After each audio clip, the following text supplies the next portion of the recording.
Selamat siang. Assalamualaikum warahmatullahi wabarakatuh. Kita lanjutkan materi untuk IKN untuk pertemuan yang kelima dengan tema kesehatan lingkungan. Kemudian pengertian kesehatan lingkungan yaitu ilmu multidisiplin yang mempelajari dinamika hubungan interaktif antara sekelompok manusia atau masyarakat dengan berbagai perubahan komponen lingkungan hidup yang diduga dapat menimbulkan gangguan kesehatan pada masyarakat dan mempelajari upaya untuk penanggulangan dan pencegahannya. WHO memberikan pengertian daripada kesehatan lingkungan adalah ilmu dan keterampilan yang memusatkan perhatian pada usaha pengendalian faktor fisik di lingkungan manusia yang diperkirakan merugikan perkembangan fisik, kesehatan, ataupun kelangsungan hidup daripada manusia. Maka ilmu kesehatan lingkungan merupakan bagian dari ilmu kesehatan masyarakat yang menitikberatkan pada usaha perencanaan, planning, pengorganisasian, penyusunan staf, pengarahan, koordinasi, penggalian dana, serta evaluasi semua aktivitas pengendalian lingkungan sehingga meningkatkan perkembangan fisik, derajat kesehatan, serta kelangsungan hidup manusia. Kemudian berikutnya, parameter kesehatan lingkungan. Pemahaman terhadap berbagai parameter kesehatan lingkungan. Bagaimana mengukur berbagai parameter perubahan lingkungan? Maka dengan teori simpul. Dinamika kesehatan lingkungan teori simpul. Di sana ada sumber, ambien, kemudian manusia, dan dampak. Sumbernya bisa melalui alamiah, kemudian penderita penyakit infeksi, kemudian industri ataupun mobil, kemudian melalui wahana antara lain udara, air, makanan, tanah, dan binatang. Ini pada simpul B. Kemudian pada simpul C, pada manusianya, yaitu komponen lingkungan yang berada dalam darah, lemak, dan urin ataupun yang lainnya. Kemudian simpul D adalah dampak, apakah dia sehat, kemudian samar, subklinik, ataupun akut. Kemudian pengukuran parameter kesehatan lingkungan. Pada simpul A, pengukuran pada sumbernya, misalkan dengan emisinya diukur. Kemudian pada simpul B, pengukuran komponen penyebab sakit pada ambien. Kemudian simpul C, pengukuran pada spesimen tubuh manusia. Kemudian simpul D, sudah terjadi outcome berupa kejadian penyakit, misal jumlah penderita keracunan. Parameter kesehatan lingkungan diantaranya parameter kimia. Parameter kimia meliputi CO2, pH, alkalinitas, fosfor, dan kadar aktivitas yang berat. Kemudian parameter biokimia meliputi jumlah oksigen yang terkandung di air. Kemudian parameter fisik yaitu meliputi temperatur, warna, rasa, bau, kejernihan, dan kandungan bahan radioaktif. Kemudian parameter biologi meliputi ada atau tidaknya bahan organik atau mikroorganisme seperti bakteri coli, virus, bentos, dan plankton. Organisme yang peka akan mati di lingkungan air yang tercemar. Kemudian ruang lingkup kesehatan lingkungan diantaranya makanan dan minuman, pencemaran udara, limbah cair dan padat atau sampah yang berasal dari rumah tangga, peternakan, pertanian, industri, rumah sakit, dan yang lainnya. Kemudian kontrol terhadap arthropoda dan rodensia, perumahan dan bangunan yang layak huni, sehingga ada namanya serat rumah sehat. Kemudian kebisingan, radiasi, dan kesehatan kerja, survei sanitasi untuk perencanaan, pemantauan, dan evaluasi program kesehatan lingkungan, pembuangan kotoran manusia atau tinja, penyediaan air bersih yang cukup dan memenuhi syarat kesehatan, rumah hewan ternak seperti kandang, dan seterusnya. Kemudian berikutnya air bersih, definisi ataupun pengertian. Air minum, air yang melalui proses pengolahan atau tanpa pengolahan yang memenuhi syarat kesehatan dan dapat langsung diminum. Adapun air bersih, air yang digunakan untuk keperluan sehari-hari yang kualitasnya memenuhi syarat kesehatan dan dapat diminum bila telah dimasak. Ada beberapa syarat yang perlu diketahui mengenai kualitas air. secara fisik, kimia, dan juga mikrobiologi. Secara fisik, air harus bersih dan tidak keruh, tidak berwarna, tidak berasa, tidak berbau, suhu antara 10 sampai 25 derajat Celcius, tidak meninggalkan endapan. Kemudian syarat kimia, tidak mengandung bahan kimia yang ada racunnya, tidak mengandung zat-zat kimia yang berlebihan, cukup sodium, pH antara 6,5 sampai 9,2. Kemudian syarat mikrobiologi antara lain tidak mengandung kuman penyakit seperti disentri, tipes, kolera, dan bakteri patogen penyebab penyakit. Kemudian berikutnya problem pada kualitas air. Di antara problem yang ada yaitu kesadaran tinggi, penyebabnya garam-garam kalsium Ca dan magnesium Mg dari air tanah. Efek buruknya membuat pipa bergerak, merusak boiler dan juga merusak cucian dan makanan. Koreksinya, penukaran ion diproses dengan zeolit ataupun juga dengan cara lain yang mungkin sudah ada. Kemudian problem yang lain adalah korosi. Penyebabnya derajat keasaman tinggi akibat naiknya oksigen dan CO2. Dengan pH yang rendah, efek buruknya perkaratan pipa. Kemudian koreksi, peningkatan kadar alkalin. Kemudian problem yang lain polusi, yaitu adanya kontaminasi organik atau oleh air limbah. Efeknya menimbulkan penyakit.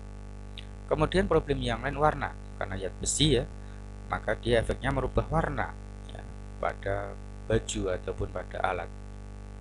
Kemudian rasa dan bau, karena penyebabnya zat organik ya, menimbulkan penolakan.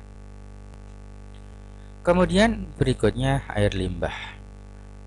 Air limbah adalah cairan buangan yang berasal dari rumah tangga, industri, dan tempat umum lain yang biasanya mengandung bahan-bahan zat atau zat yang dapat membahayakan kehidupan manusia serta mengganggu kelestarian lingkungan.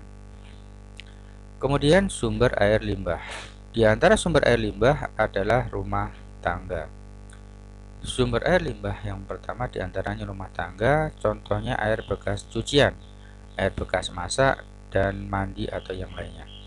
Kemudian untuk perkotaan, contohnya air limbah dari perkotaan, perdagangan, selokan, dan tempat-tempat umum seperti stasiun, terminal, atau juga termasuk tempat ibadah. Kemudian yang berikutnya industri, contohnya air limbah dari pabrik baja, pabrik tinta, pabrik cat, dan dari pabrik karet. Air limbah rumah tangga sebagian besar mengandung bahan organik sehingga memudahkan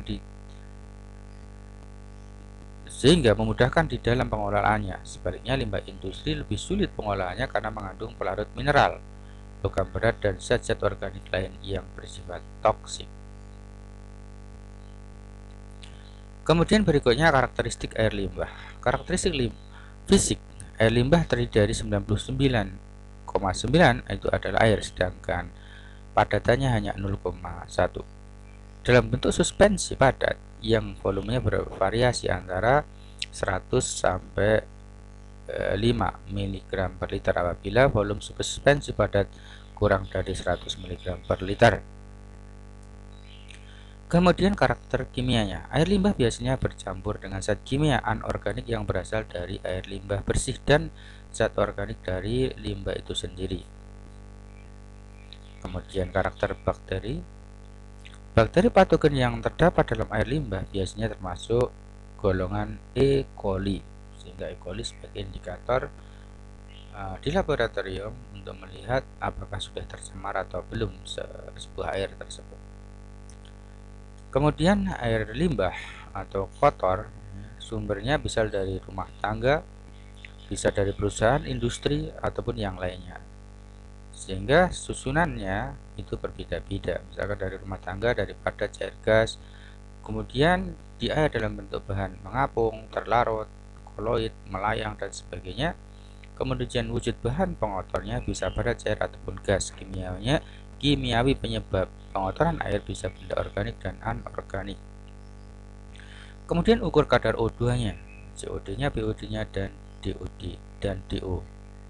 Kemudian pengolahannya, solusinya bisa dengan mengencerkan, dengan pengolahan primer, kemudian dengan cara sedimentasi, kemudian dengan lumpur aktif Yang terakhir tentunya nanti sebelum dibuang adanya disinfeksi, yaitu biasanya penambahan kaporit untuk membunuh mikroorganisme yang ada di dalam air. Kemudian parameter air limbah, kandungan zat padat, misalkan total solid, suspended solid, ataupun dissolved solid.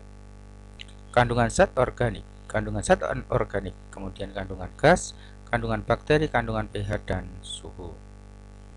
Kemudian berikutnya sampah. Semua jenis buangan yang bersifat padat atau semi padat yang dibuang karena tidak dipergunakan atau tidak diinginkan lagi. Kemudian pengertian yang sesuatu yang tidak dapat digunakan, dibuang dan berasal dari kegiatan atau aktivitas manusia. Kemudian sumber-sumber sampah diantaranya sampah yang berasal dari pemukiman. Sampah ini terdiri dari bahan-bahan padat sebagai hasil kegiatan rumah tangga yang sudah dipakai dan dibuang, seperti sisa makanan baik yang sudah dimasak atau belum. Kemudian sampah yang berasal dari tempat umum, seperti pasar, hiburan, terminal bis, stasiun, dan yang lainnya. Kemudian berikutnya sampah yang berasal dari perkantoran. Sampah ini dari perkantoran baik itu pendidikan, perdagangan, departemen perusahaan, dan seterusnya. Bisa berupa kertas, plastik, karbon, klip, dan seterusnya. Kemudian sampah yang berasal dari jalan raya.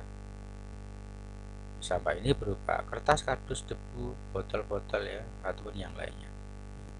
Kemudian dari industri, sampah ini berasal dari kawasan industri termasuk sampah yang berasal dari pembangunan industri dan segala sampah yang berasal dari proses produksi. Sampah berupa sampah pengepakan barang logam, plastik, kayu, patogen, tekstil, kaleng, dan seterusnya. Kemudian sampah yang berasal dari pertanian dan perkebunan. Contohnya jerami, sisa sayur, batang padi, batang jagung, ranting, kayu, dan seterusnya. Kemudian sampah yang berasal dari pertambangan. Sampah ini berasal dari daerah pertambangan dan jenisnya tergantung dari jenis usaha pertambangan itu sendiri. Misalkan berupa batu-batuan, tanah cadas, pasir, sisa pembakaran, dan yang lainnya. Kemudian sampah yang berasal dari peternakan dan perikanan. Sampah ini berasal dari peternakan dan perikanan, bisa berupa kotoran ternak, sisa makanan, bangkai binatang, dan seterusnya. Kemudian dampak sampah terhadap lingkungan. Dampak bisa menguntungkan, dapat dipakai sebagai penyubur tanah, penimbun tanah, dan dapat memperbanyak sumber daya alam melalui proses daur ulang. Adapun dampak lingkungan yang merugikan, yaitu limbah padat organik akan menyebabkan bau yang tidak sedap akibat penguraian limbah tersebut. Timbunan limbah padat dalam jumlah besar akan menimbulkan pemandangan yang tidak sedap, kotor, dan kumuh. Kemudian terhadap manusia, dampak yang menguntungkan dapat digunakan sebagai bahan makanan ternak, dapat berperan sebagai sumber energi, dan benda yang dibuang dapat diambil kembali untuk dimanfaatkan. Adapun dampak yang merugikan bagi manusia, limbah padat dapat menjadi media perkembangan vektor dan binatang pengguna, baik itu tikus, lalat, nyamuk yang dapat menimbulkan penyakit menular bagi manusia, diantaranya demam berdarah, malaria, kemudian filariasis, pes, dan seterusnya. Demikian materi yang bisa kita sampaikan, kita beralih ke tanya jawab. Assalamualaikum warahmatullahi wabarakatuh.